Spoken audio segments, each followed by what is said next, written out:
जय हिंद साथियों, नमस्कार।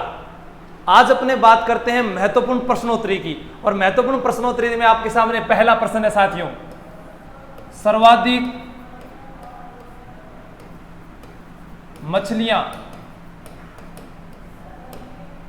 किस बांध में पाई जाती है? ऑप्शन है आपके पास में कानोता बांध,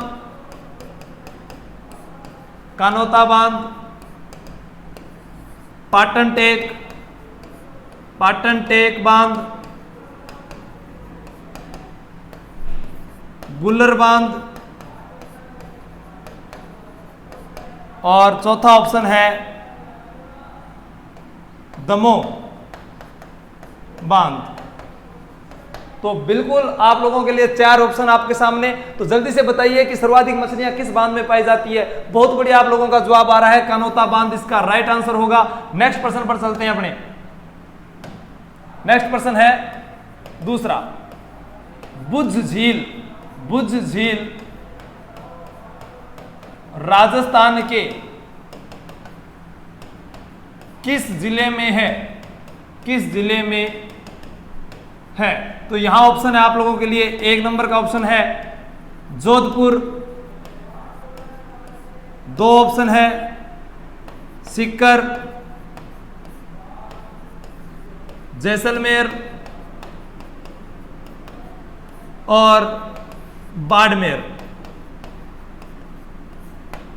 हाँ, तो यहां पर मैं देख रहा हूं कि राजस्थान में बुझ झील आपको याद करनी है। कांकन्या नदी, कौन सी नदी? कांकन्या नदी। और कांकन्या नदी, इसको मसूरदी नदी भी कहते हैं, मसूरदी नदी भी कहते हैं, मसूरदी नदी भी कहते हैं। ठीक है, मसूरदी नदी भी कहते हैं। और ये जो है बुझ झील राजस्थान के किस जिले में है? जैसलमेर जिले में है। बुझ झील का निर्माण होता है जैसलमेर में, कांकन्या मसूरदी नदी। इसके अलावा एक नदी और पूछी जाए, कांतली नदी या मौसमी नदी। तो मौसमी नदी के नाम से पूछा जाए, कांतली या मौसमी नदी, तो वो जिला हो जाएगा सीकर। और इस नदी के किनारे सभ्यता हो जाएगी गणेशवर सभ्यता। कौन सी सभ्यता? गणेशवर सभ्यता। और इस गणेशवर सभ्यता से मिला है मछली पकड़ने का कांटा, मछली पकड़ने का कांटा। कमेंट करके बताएं इस सभ्यता की खोज किसने की? मछली पकड़ने का कांटा मिला है। क्या मिला है? मछली पकड़ने का कांटा मिला है। सभी साथियों एक बार शेयर कर दीजिए। जय हिंद, जय हिंद। तो अपने आगे बढ़ते हैं यहां पर नेक्स्ट प्रश्न की ओर। ये आप लोगों के लिए नेक्स्ट प्रश्न है कि सबसे पहले सती प्रथा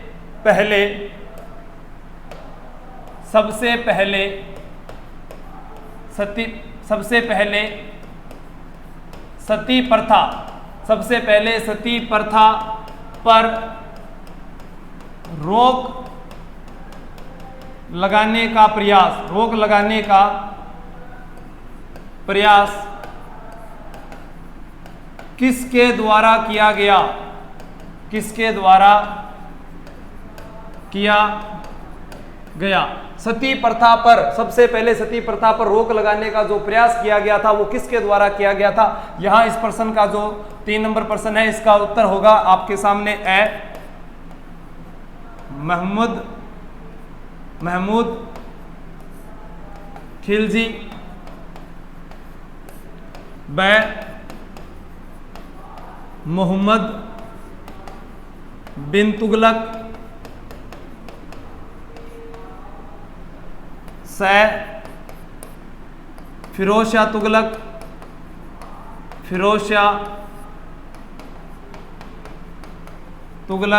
और द जूना क्या ग्यासुद्दीन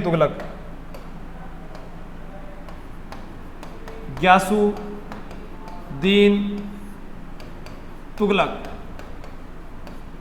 तो यहां बात कर रहे हैं अपने मोहम्मद बिन तुगलक, महमूद खिलजी, फिरोज शाह तुगलक, ग्यासुद्दीन तुगलक। तो साथियों मैं बता देता हूं, आज 12 जुलाई है और 12 जुलाई को 1994 में हनुमानगढ़ जिला अलग हुआ था श्री गंगानगर से। राजस्थान का 31वां जिला बना था हनुमानगढ़, जिसे फ्रूट ऑफ बास्केट यानी फलों की टोकरी कहा जाता है। लेकिन प्रश्न यहां पर हमारा है कि सती प्रथा पर रोक लगाने का प्रयास किसके द्वारा किया गया था सबसे पहले, वो कौन सा शासक था? तो मैं बता देता हूं, सती प्रथा अधिनियम 1987 का है। कब का है? 1987 का सती प्रथा अधिनियम जो है, यानी सती प्रथा पर रोक लगाया गया था 1987 में। सती प्रथा से संबंधित प्रश्नों की बात करें तो आप बताइए, सती प्रथा के बारे में जो जानकारी मिलती है सबसे पहले सती प्रथा के बारे में, तो वो है एरन अभिलेख से। कौन से अभिलेख से मिलती है भाई? एरन अभिलेख से जानकारी मिलती है सबसे पहले। सती प्रथा का जो अभिलेख हो गया, सती प्रथा पर रोक लगाने वाली राजस्थान में रियासत, सती प्रथा पर रोक लगाने वाली राजस्थान में रियासत, राजस्थान में रियासत जो है वो होगी बूंदी। कौन सी होगी? बूंदी, क्योंकि बूंदी ने 1822 ईस्वी में रोक लगाई थी। लेकिन अगर अपने अब भारत की बात करते हैं तो सबसे पहले यहाँ इस प्रश्न का उत्तर बता देता हूँ मैं। इस प्रश्न का जो उत्तर है वो होगा मोहम्मद बिन तुगलक। क्या होगा? मोहम्मद बिन तुगलक, जिसे बुद्धिमान मूर्ख राजा भी कह सकते हैं। अपने मोहम्मद बिन तुगलक के समय ही आया था इब्न बतूता। कौन आया था? इब्न बतूता आया था। इब्न बतूता कहाँ से आया था? इब्न बतूता दक्षिण अफ्रीका से आया था। कहाँ का निवासी था? इब्न बतूता मोरक्को का निवासी था। मोरक्को का निवासी था इब्न बतूता, मोरक्को का निवासी था। मोरक्को कहाँ पड़ता है? दक्षिण अफ्रीका में पड़ता है, दक्षिण अफ्रीका में। और दक्षिण अफ्रीका में ही 18 जुलाई 1918 को जन्म हुआ था नेल्सन मंडेला का, जिसे दक्षिण अफ्रीका का गांधी कहा जाता है साथियों। तो यहाँ मोहम्मद बिन तुगलक, जिसका वास्तविक नाम की अगर बात करें तो जूना खां था। क्या था? जूना खां। इस तुगलक वंश का जो संस्थापक है वो गयासुद्दीन तुगलक था। और इतिहास में ये अंगूठा सबका गुलाम है, तो पहला वंश गुलाम वंश, खुजली करते हैं खिलजी वंश, तय से तीसरा तुगलक वंश, सभी का साथ देने वाली है सैयद वंश, और छोटी उंगली है तो लोधी है, लोधी वंश। और तुगलक सबसे बड़ी उंगली है, तो सबसे ज्यादा शासन सल्तनत काल में किस वंश ने किया है? तो वो तुगलक वंश है। ठीक है साथियों। अब यहाँ भारत की बात कर रहे थे अपने, तो यहाँ आपको बता देता हूँ, भारत में राजा राम मोहन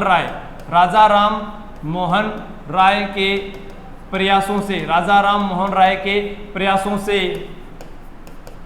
1829 ईस्वी में विलियम बेंटिंक ने रोक लगाई थी। विलियम बेंटिंक ने रोक लगाई थी। आप लोगों को इतना बता देता हूं कि सती प्रथा के लिए सबसे पहली रियासत राजस्थान में बूंदी है। लेकिन प्रश्न आता है रानी सती का मंदिर,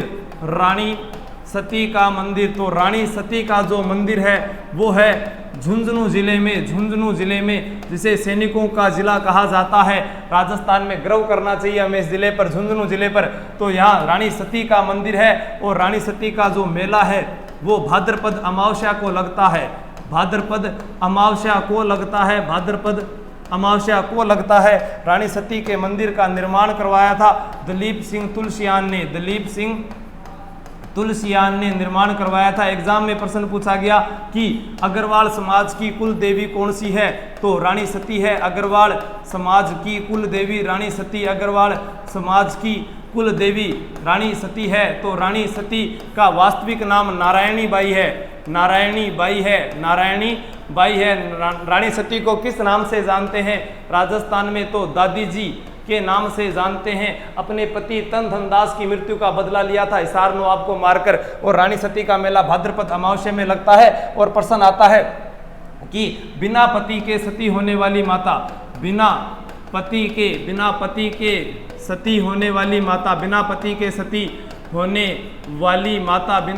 सती होने वाली जो माता है उसका नाम है घेवर माता का मंदिर रासमंद झील में है। घेवर माता का मंदिर रासमंद झील में है। और घेवर माता बिना पति के सती हुई थी। आपको यह भी बता देता हूं कि पति की निशानी के साथ सती होना क्या कहलाता है?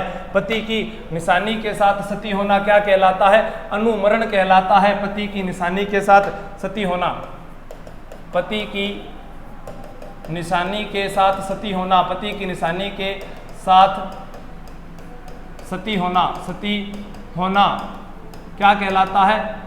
अनुमरण कहलाता है। और अभी हम बात करके गए थे राजा राम मोहन राय के प्रयासों से विलियम बेंटिक ने वहां पर रोक लगाई थी, क्योंकि राजा राम मोहन राय के भाई की 1811 में पत्नी सती हुई थी। राजा राम मोहन राय के भाई की 1811 में पत्नी सती हुई थी। राजा राम मोहन राय का स्मारक ब्रिस्टल इंग्लैंड में है। जो हरिकेली नाटक की रचना है वो भी उस स्मारक पर लगी हुई है। तो यहाँ 2.5 दिन के झोंपड़े पर भी है। ठीक है, अनुमरण। अब बताइए 2.5 दिन के झोंपड़े का जो निर्माण करता यानी डिजाइन करता कौन था, जल्दी से बताइए कमेंट करके। पति की निशानी के साथ सती होना अनुमरण कहलाता है। राजस्थान में अंतिम सती, राजस्थान में अंतिम सती जो हुई थी, राजस्थान में अंतिम सती जो हुई थी उसके बारे में बता देता हूं। रूप कंवर हुई थी। कौन हुई थी? रूप कंवर हुई थी, श्री माधोपुर सीकर। ठीक है, मेरी तहसील ही पहला, अब तो खंडेला तहसील होगी। रूप कंवर तहसील के अंदर रूप कंवर हुई थी, मतलब श्री माधोपुर तहसील में रूप कंवर नामक महिला, ये माल सिंह की पत्नी थी। माल सिंह की पत्नी थी, माल सिंह की पत्नी थी। और 1987 की घटना है। दादाजी बताया करते थे कभी 1987 में कह भाग भाग गया देख बताने। रूप कंवर माल सिंह की पत्नी थी। 1987 के अंदर ये अंतिम सती हुई थी। और उसके बाद में बात करते हैं, जगह थी दिवराड़ा, दिवराड़ा, दिवराड़ा जगह थी। श्री माधोपुर तहसील आती है और सीकर जिला आता है। सीकर का प्राचीन नाम वीरभान का बास है। सीकर का प्राचीन नाम वीरभान का बास है। तो इसे हाईटेक सिटी के नाम से भी जाना जाता है। हाईटेक सिटी के नाम से भी जाना जाता है।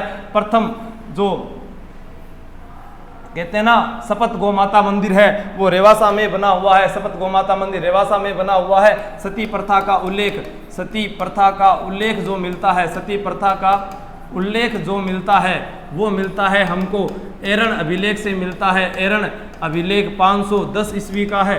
510 ईस्वी का है। 510 ईस्वी के एरन अभिलेख में एक मध्य प्रदेश में जगह है, मध्य प्रदेश में जगह है, वहां पर गोपराज की पत्नी सती हुई थी। किसकी पत्नी सती हुई थी? गोपराज की सती, गोपराज की पत्नी सती हुई थी। और एरन अभिलेख किसके समय का है? भानुगुप्त के समय का है। भानुगुप्त के समय का है। यहाँ पर गोपराज नामक व्यक्ति की पत्नी सती हुई थी। गोपराज व्यक्ति नामक व्यक्ति की पत्नी सती हुई थी, सती हुई थी। तो यहां अपने सती प्रथा की बात करके गए हैं, सारी उससे जुड़ी हुई बातों की। अब अपने बात करते हैं नेक्स्ट प्रश्न की। वो आप लोगों के लिए स्क्रीन पर आ चुका है दोस्तों, प्रश्न देख लीजिए। 4 नंबर का प्रश्न है ये। राजस्थान में निःशुल्क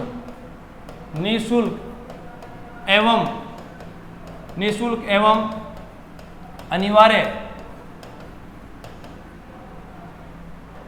निःशुल्क एवं अनिवार्य बाल शिक्षा, अनिवार्य बाल शिक्षा अधिकार अधिनियम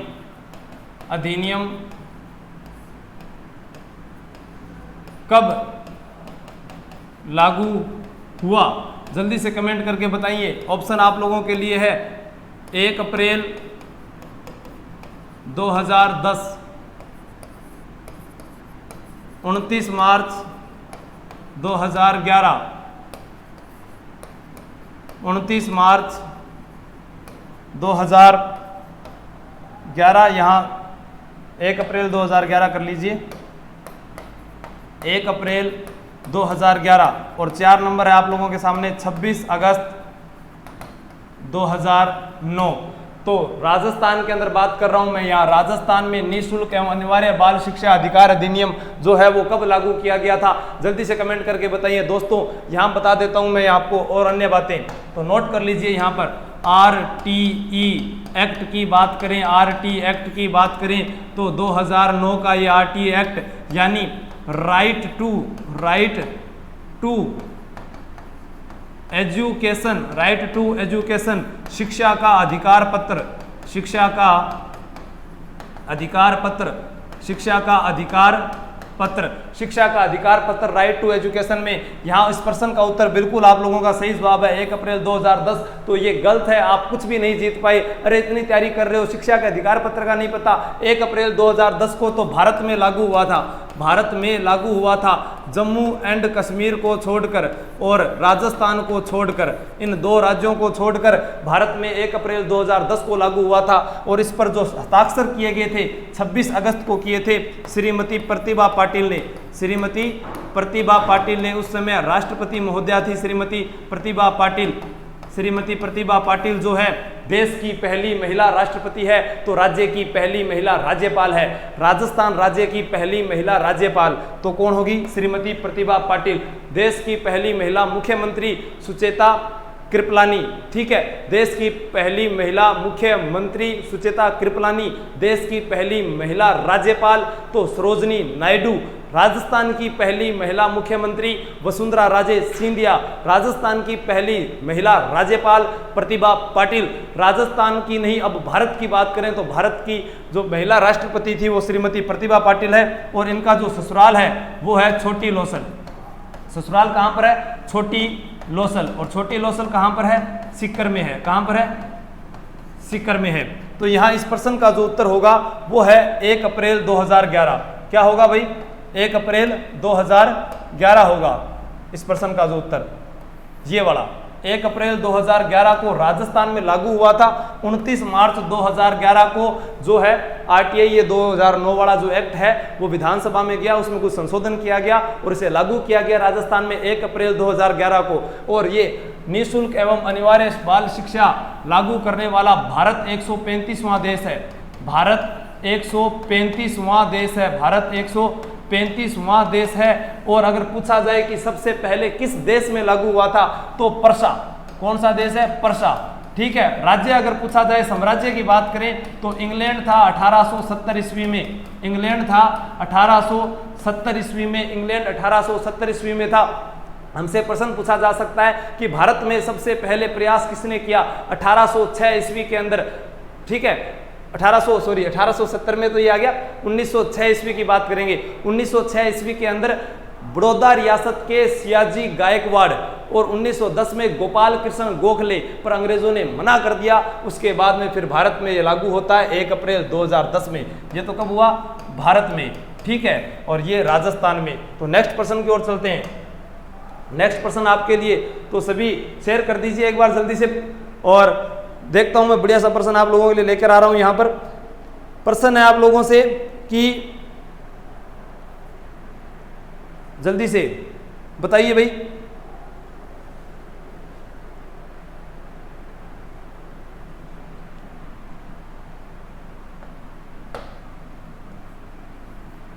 राजस्थान का प्रथम सफेद सीमेंट का कारखाना, सफेद सीमेंट का कारखाना कहां पर स्थित है? ऑप्शन है निम्बाहेड़ा, खारिया खंगार, ब्यावर और नंबर 4। दोस्तों जल्दी से बता दीजिए क्या होगा उत्तर। इंतजार में आपके पल के बिछाए खड़े हैं आप ही के अजीज होस्ट एंड दोस्त आशु चौहान। तो यहां बताइए राजस्थान का प्रथम सफेद सीमेंट का कारखाना कहां पर है? गर्मी तो देखो यही है, पंसारी सुना दूं। इस कदर प्यार की बारिश हो कि जल थल हो जाऊं मैं, तुम घटा बनकर चली आओ और बादल हो जाऊं मैं, ठीक है। तो यहां चलते हैं, इस प्रश्न का उत्तर देखो। यहां बात करते हैं निम्बाहेड़ा चित्तौड़गढ़। यहां तो जेके सीमेंट की बात आएगी। कौन सा सीमेंट की बात आएगी भाई?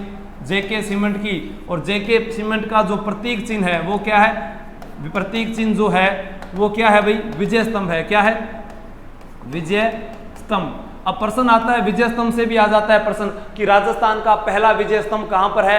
तो वो है समुद्रगुप्त द्वारा निर्मित बयाना भरतपुर में। समुद्रगुप्त द्वारा निर्मित बयाना भरतपुर में। अरे पढ़ाई कर ले, क्या करना रे? समुद्रगुप्त द्वारा निर्मित बयाना भरतपुर के अंदर है। और उसके बाद में बात करें कि दूसरा विजय स्तंभ अपने पूछते हैं भी जो मुख्य है वो कहाँ है? चित्तौड़गढ़ में। 1437 में सारंगपुर का युद्ध हुआ था, तो कुंभा ने सारंगपुर के युद्ध में हराकर मालवा के सुल्तान को, तो वो विजय स्तंभ का निर्माण चित्तौड़गढ़ में करवाया था। 9 मंजिला इमारत है, 122 फीट ऊंचा है, 127 सीढ़ियों युक्त है, उस विजय स्तंभ की बात करते हैं जिसे भारतीय मूर्ति कला का विश्व कोश कहा जाता है, भारतीय मूर्ति कला का विश्व कोश कहा जाता है, देवी देवताओं का अजायब घर कहा जाता है। ठीक है, वो विजय स्तंभ है जो राजस्थान पुलिस का प्रतीक चिन्ह है। और किसका प्रतीक चिन्ह है ये? राजस्थान पुलिस का प्रतीक चिन्ह है। इस खाकी को पाने की तमन्ना में तुम लगे हुए हो, पटवार पुलिस की जो भी तैयारी कर रहे हैं सभी विद्यार्थी।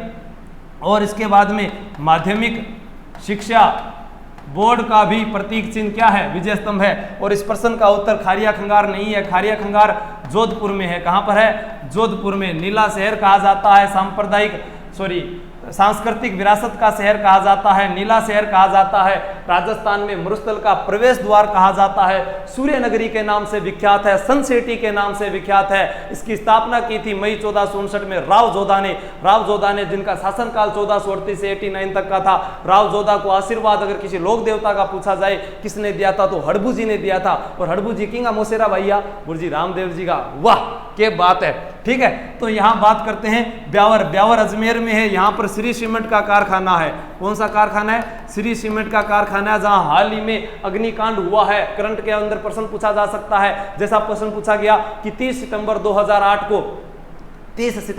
2008 को मेहरानगढ़ दुर्ग के अंदर जब भगदड़ मची थी नवरात्रों के समय, तो वहां पर लगभग 279 थे, लेकिन उनको 300 लोग माना गया कि 300 लोग मारे गए थे। और वहां जसराज चोपड़ा कमेटी का गठन किया गया था। तो हाल ही में किस सीमेंट फैक्ट्री के अंदर अग्निकांड हुआ है? तो वो है श्री सीमेंट ब्यावर के अंदर। और ब्यावर ही वो स्थान है जो एक अंग्रेज के द्वारा बसाया गया शहर है। ब्यावर किसके द्वारा बसाया गया है? एरिक डिक्सन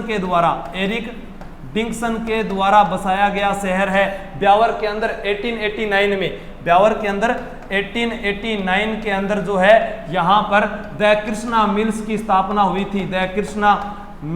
स्थापना हुई थी। दामोदर दास जो थे उनके द्वारा की गई थी द कृष्णा मिल्स की स्थापना। राजस्थान का प्राचीन व सुसंगठित उद्योग सूती वस्त्र उद्योग है, लेकिन सबसे बड़ी मिल की बात की जाए तो द कृष्णा मिल्स है। 14 नवंबर 1889 को जवाहरलाल नेहरू का जन्मदिन है। और जवाहरलाल नेहरू ने सर्वाधिक बार लाल किले पर तिरंगा फहराया है। 17 बार उन्होंने तिरंगा फहराया है या 16 बार फहराया है, ये आप मुझे कमेंट करके बताओगे। लेकिन मैं इतना बता देता हूं कि सबसे ज्यादा लंबे समय तक उन्होंने प्रधानमंत्री के रूप में कार्य किया है। तो आप कमेंट करके बताओगे कि दूसरे व्यक्ति कौन है? इंदिरा गांधी है या नरेंद्र मोदी है? जल्दी बताइए आप कमेंट करके। तो इस प्रश्न का जो उत्तर होगा साथियों वो है गोटन नागौर। और गोटन कहां पर है? नागौर जिले में है। नागौर को वर्तमान में धातु नगरी के नाम से जाना जाता है। पहले इसको अई छतरपुर कहा जाता था। जांगल प्रदेश की राजधानी अई छतरपुर थी। सांबर के जो चौहानों की प्रारंभिक राजधानी थी वो भी अई छतरपुर थी, लेकिन उनको हर्षनाथ के शिलालेख के अनुसार चौहानों की प्रारंभिक राजधानी अनंत गोचर को माना गया है। तो आप फटाफट इसका स्क्रीनशॉट ले लीजिए और याद कर लीजिए। तब तक मैं और आप लोगों के लिए प्रश्न लेकर आ रहा हूं। बहुत शानदार प्रश्न है, आप जल्दी जल्दी इनको याद कीजिए फटाफट।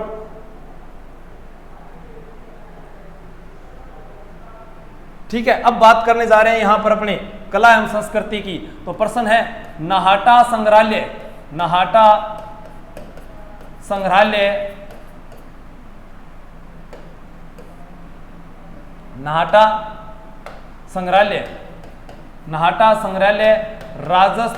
राजस्थान के किस जिले में स्थित है? राजस्थान के किस जिले में स्थित है? राजस्थान के किस जिले में स्थित है नाहटा संग्रहालय? आप लोगों के लिए प्रश्न है। तो जगह बता देता हूं मैं, चूरू, झुंझुनू, जल्दी से बताइए, सीकर, हनुमानगढ़। आज जिला हनुमानगढ़ की बात कर लेते हैं। 12 जुलाई 1994 की बात करते हैं, 31वां जिला बना था हनुमानगढ़ में भटनेर दुर्ग है, बात कर रहे हैं। तो जल्दी से ऑप्शन आप लोगों के लिए 4 है कि नाहटा संग्रहालय। इस नाहटा संग्रहालय को बदामी संग्रहालय भी कहा जाता है, बदामी संग्रहालय भी कहा जाता है। और जहां पर ये मंदिर जहां पर ये नाहटा संग्रहालय है वहां पर मंदिर भी बना हुआ है। मंदिर किसका बना हुआ है? बालाजी का मंदिर बना हुआ है। चूरू जिले के अंदर। बिल्कुल सही जवाब है आप लोगों का। चूरू के सरदार शहर में है ये। बालाजी का मंदिर भी बना हुआ है। ठीक है, तो यहाँ प्रश्न था कि नाहटा संग्रहालय के बारे में प्रश्न पूछा जा सकता है कि चूरू जिला है, चूरू जिले को प्रतिभाशाली लोगों की नगरी कहते हैं। क्या कहते हैं भाई? प्रतिभाशाली लोगों की नगरी कहा जाता है। चूरू वही जिला है जिस जिले के अंदर बात करते हैं दूध व खारा किसान आंदोलन जो इस जिले के अंदर आता था, और इसी जिले के अंदर है सरदार शहर है तो सालासर भी है, सरदार शहर है तो सालासर भी है, और सालासर है तो यहाँ सालासर बालाजी का मंदिर है। तो चूरू में एक और भी मंदिर है तिरुपति बालाजी, तिरुपति बालाजी, तिरुपति बालाजी। तो क्या सर ये कौन से हैं? ये इच्छापूर्ण बालाजी, इच्छापूर्ण बालाजी रतनगढ़ में भी है, तो यहाँ पर भी है। तो बात करते हैं तीन बालाजी महाराज के जो मंदिर है यहाँ पर, यहाँ जो सालासर वाला है यहाँ पर मुख्य है तो अपने चैत्र की पूर्णिमा को मेला भरता है, चैत्र की पूर्णिमा को मेला भरता है। चूरू की स्थापना चूड़ा जाट के द्वारा की गई थी। किसके द्वारा की गई थी? चूड़ा जाट के द्वारा की गई थी। चूरू के अंदर अपने बात करते हैं तो घांगू गांव में जीण माता का जन्म हुआ था, जीण माता का मंदिर बना हुआ है। चूरू के अंदर बात करते हैं अपने तो चूरू के अंदर अपने पढ़कर गए थे ताल छापर अभ्यारण्य, ताल छापर अभ्यारण्य काले हिरणों के लिए प्रसिद्ध है। तो छापरताल बांध भी चूरू जिले के अंदर है, छापरताल बांध भी कहाँ है? चूरू जिले के अंदर है, ध्यान रखना। तो अपने नेक्स्ट प्रश्न की बात करते हैं, एक बार इसका आप स्क्रीनशॉट ले लीजिए, फिर उसके बाद में आपसे नया प्रश्न पूछता हूं मैं। नया प्रश्न आप लोगों के पास है कि जल्दी से स्क्रीनशॉट ले लिया गया?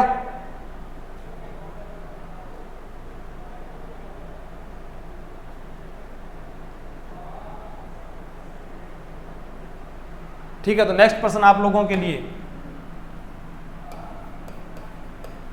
राष्ट्रीय सरसों अनुसंधान केंद्र कहां पर है? तो ऑप्शन नहीं मिलेगा इस प्रश्न में।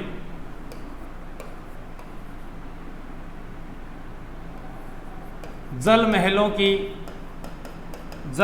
की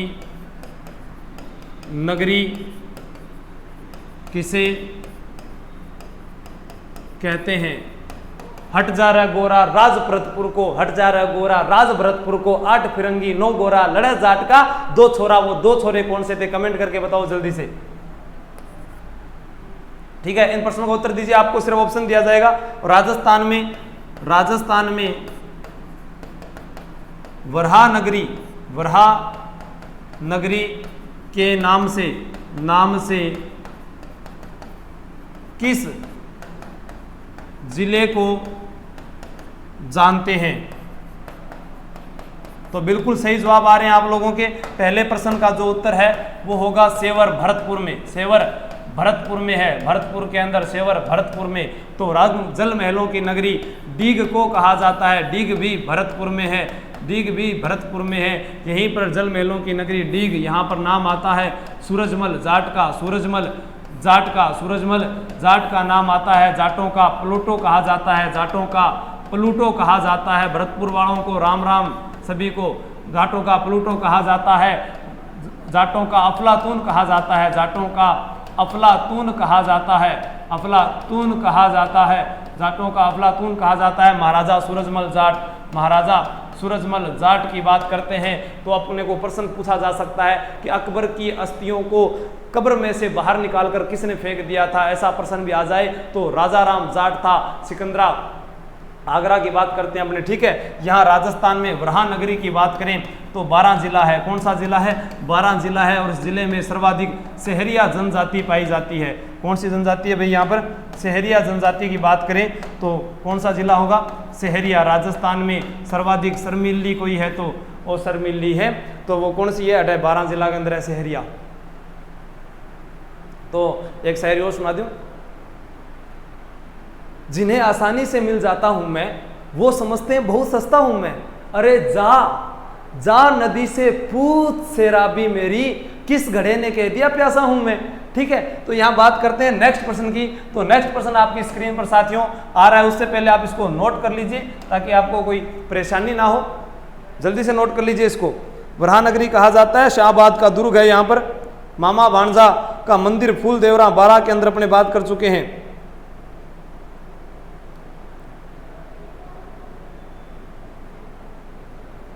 जल्दी से बताइए जो प्रश्न पूछने जा रहा हूं अभी आप लोगों से मैं।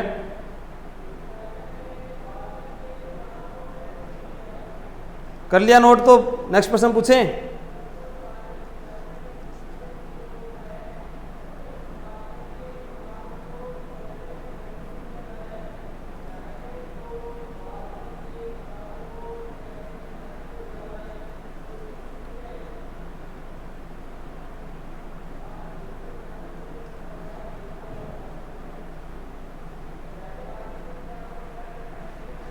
प्रश्न याद को नहीं आ रहे हो?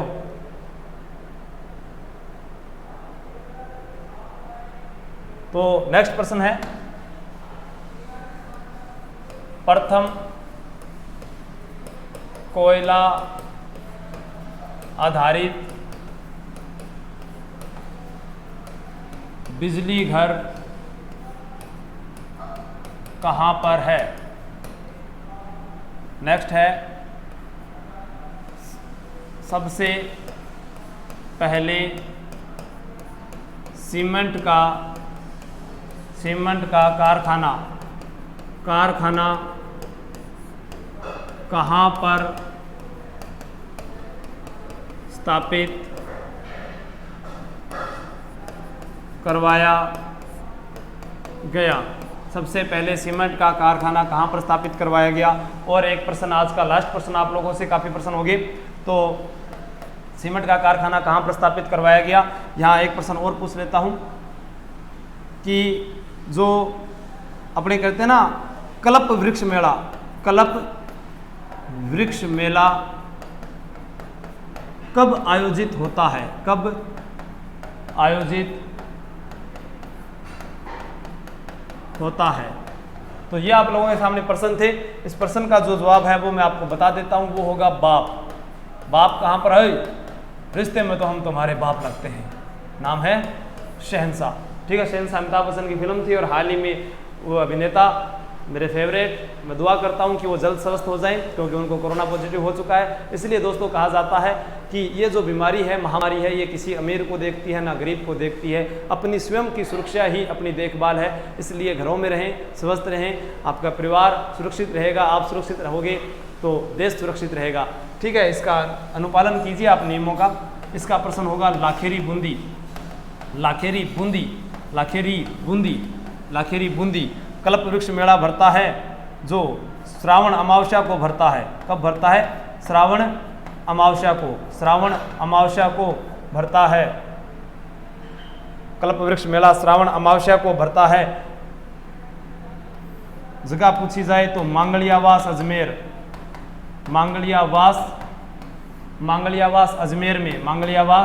अजमेर में। श्रावण अमावस्या को और कौन सा मेला भरता है? बुड्ढा जोहड़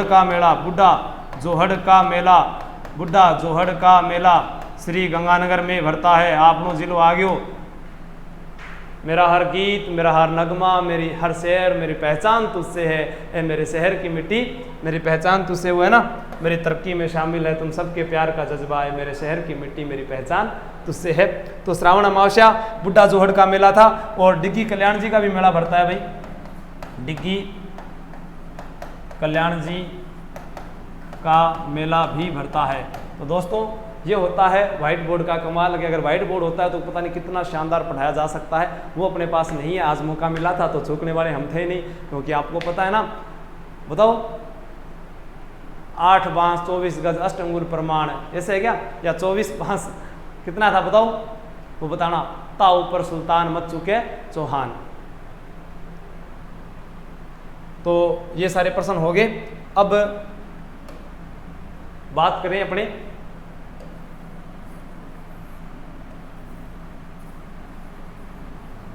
राजस्थान की। तो यहाँ श्री गंगानगर, कौन सा जिला है? श्री गंगानगर। फिर बीकानेर, श्री गंगानगर, बीकानेर, जैसलमेर, बाड़मेर, जालोर, सिरोही, उदयपुर, डूंगरपुर, बांसवाड़ा, प्रतापगढ़, चित्तौड़गढ़, भीलवाड़ा, अजमेर है, इधर आ जाओ, कोटा, झालावाड़, बारां, सवाईमाधोपुर, करौली, धौलपुर, भरतपुर, अलवर, जयपुर, सीकर, झुंझुनू, चूरू, हनुमानगढ़। तो राजस्थान का जो मध्यस्थ जिला है वो कौन सा है? नागौर। कौन सा है? नागौर। तो आपको कमेंट करके बताना है नागौर का वह कौन सा गांव है जो सबसे मध्यस्थ है। और यहाँ से जो बात मैं करना चाहता था ये आपको याद कैसे होना चाहिए, गंगानगर, बीकानेर, जैसलमेर, बाड़मेर, जालौर, सिरोही, उदयपुर, डूंगरपुर, बांसवाड़ा, प्रतापगढ़, चित्तौड़गढ़, कोटा, झालावाड़, बारां, सवाईमाधोपुर, करौली, धौलपुर, भरतपुर, अलवर, जयपुर, सीकर, झुंझुनू, चूरू, हनुमानगढ़ और 12 जुलाई 1994। इस प्रकार से याद होने चाहिए। ठीक है दोस्तों, जय हिंद, जय भारत। कमेंट करके बताना आप किस किस जिले से हो।